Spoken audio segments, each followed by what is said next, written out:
Comfort, comfort, comfort.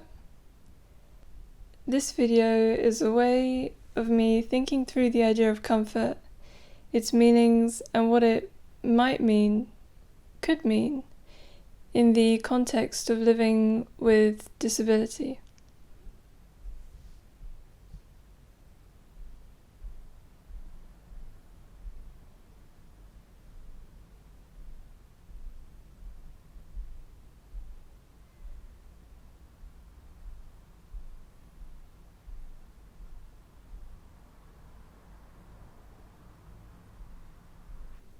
It's something I've thought a lot about, especially as I go to different places and spaces and try to find a comfortable thing to latch onto.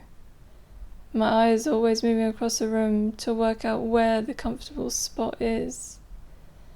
I want to immediately know where exactly I can take a seat, or lean, or have a quiet moment, a little refuge point, because being on my feet is so boring and tiring, and sometimes just knowing that small refuge point is there is enough. So, what is comfort? Naturally, I head to Google and type it in.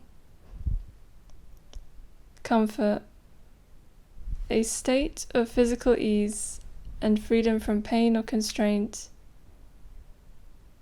The easing or alleviation of a person's feelings of grief or distress. As a verb, to ease the grief or distress of. So I thought things like comfort dishes, comfort food, to comfort, comfortable, reverse comfort, comfort zone, comfort break, too close for comfort, take comfort in, creature comforts, comfort the fabric conditioner. Then by chance, on one of my days in the Museum of the Home's Collections Library, I spotted a book called Home by Witold Rybczynski, which talks about how the idea of comfort that we usually think of, the physical ease, is relatively recent. Before that, comfort was always about being strengthened or consoled, like when we might say, they were a great comfort to me. So, feeling comfortable started to emerge later on in 18th century Europe, when people started to think of their homes as an inner world and reflection of themselves and their tastes. I think when you are comfortable, you are strengthened.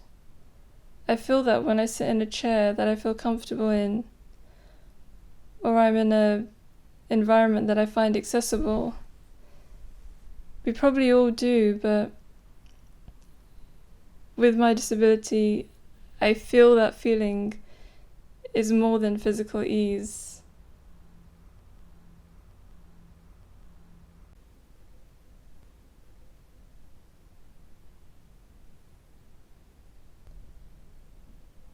Is my comfort your comfort?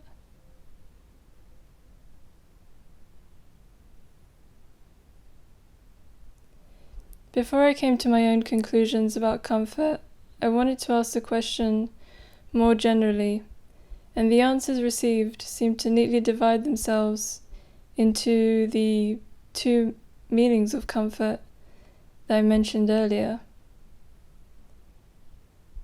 What is an object that brings you comfort in your home? What is an object that brings comfort to you? What does it look like? How is it used? Is it yours or is it shared? How long have you had it?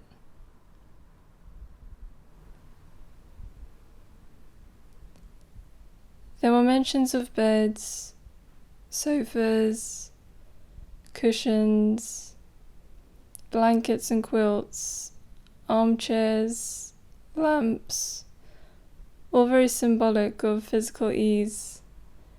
Things that keep us warm, rested, even able to find our way around when it gets dark in the evening.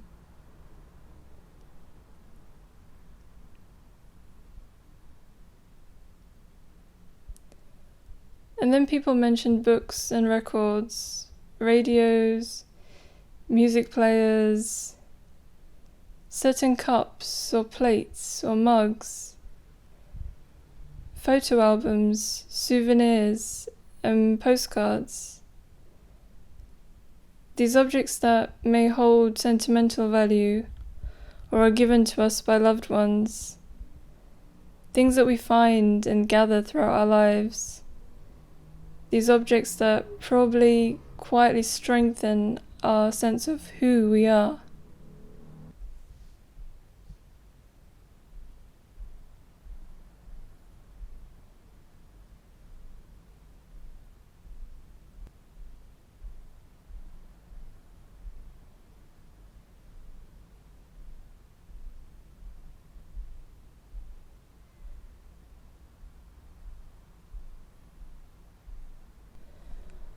When I first started to look through the museum's collection, I found very few traces of disability. There weren't many 3D objects related to that, and I got drawn to the paper-based ephemera instead.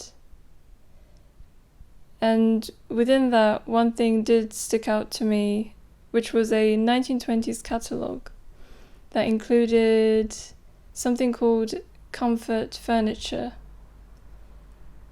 And I've been really racking my brains about the word invalid and how it shows up here, but I guess disabled wasn't in the vocabulary at the time, so this was the unfortunate way in which disabled people were seen. But furniture for disabled people doesn't seem to appear in the collection before that time. This company described themselves as specialists in the science of comfort, designers and makers of bath chairs, wheelchairs, reclining chairs, adjustable couches, hand tricycles, and many other contrivances for the ease and comfort of the human body in sickness or in health. I assumed that they would have been very wealthy too, to be able to afford this stuff. But from this I found that I enjoyed that term, comfort furniture. It turned away from the medical way we think about mobility equipment and felt a little luxurious. And I want that notion of luxury to be a more integral part of accessible objects and surroundings. It sounds like it's about physical ease and function, good function, and I think that's what comfort should be.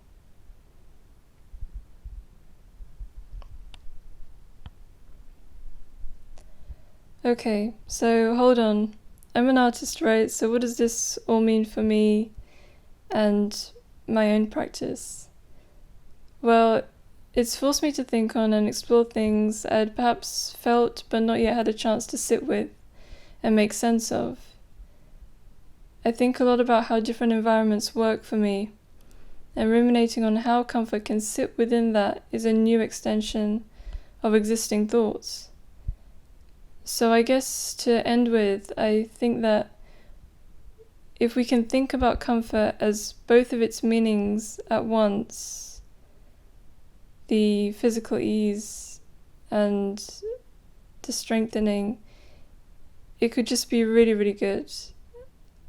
And like I mentioned near the start, the best objects that I can think of, that I own in my disabled life, are symbolic of both of those meanings at once.